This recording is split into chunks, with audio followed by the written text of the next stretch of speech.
Programme हकीकत ये है, आइए आपको लिए चलते हैं नवाबशाह, जहां पर हमारे नुमाइंदे अब्दुल वहीद मौजूद है। जी अब्दुल वहीद, अपडेट कीजिएगा। अस्सलाम वालेकुम नाज़रीन, आपका होस्ट अब्दुल वहीद और आप देख रहे हैं टुडे न्यूज़ HD।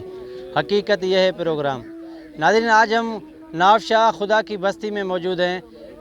कल जो है तपेदार आया हुआ था, जैसे कि आप जानते हैं कि इस वक्त घर जो है लिखे जा रहे हैं, तो वो बस्ती के लोग, इनका एहतजाज है कि उनके पास विज़िट नहीं करने आया। मज़ीद हम इनसे बात करेंगे कि वो क्या कहते हैं। जी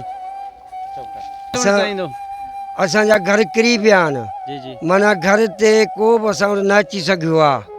असां वटि कोन अची सघिया, वॾेरा पोइते झले छॾियो अथनि, उहो उते तपेदार उॾी वियो। असांजे घर ते को बि न आयो आहे, को दरो न आहे।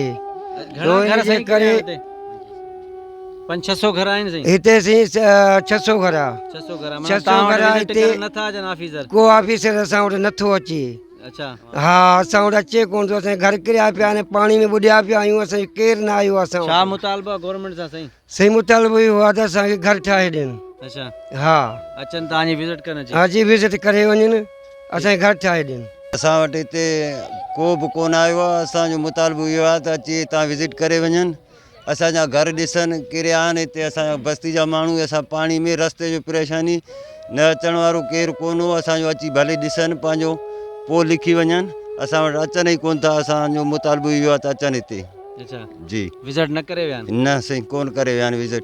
भले अचनि, पर अचनि त ॿिए पासे था वञनि, असां वटि नथा अचनि। चए तव्हां हितां ज़िले जा न आहियो। अच्छा, ज़िले जा न आहियो? जी, असांजो त हाणे प्लाट हिते, असां ग़रीब माण्हू किस्तनि ते सॼो ॾींहुं मज़ूर माण्हू, जी जी, पंहिंजो मज़ूरी करे हाणे पंहिंजो कीअं हितां छॾे हाणे होॾे वञूं। असांजो मुतालबो आहे त मतलब अचे। मुख़्तलिफ़ हिते एड्रेसूं माण्हुनि जो आहिनि, जी उन्हनि जे करे बिल्कुलु चवनि पिया तव्हांखे। बिल्कुलु। असां त मुतालबो इहो आहे त अचनि हिते, भले विज़िट करे वञनि, भले ॾिसी वञे पंहिंजो अखियुनि सां। ठीकु। असांजो मुतालबो इहो अथनि।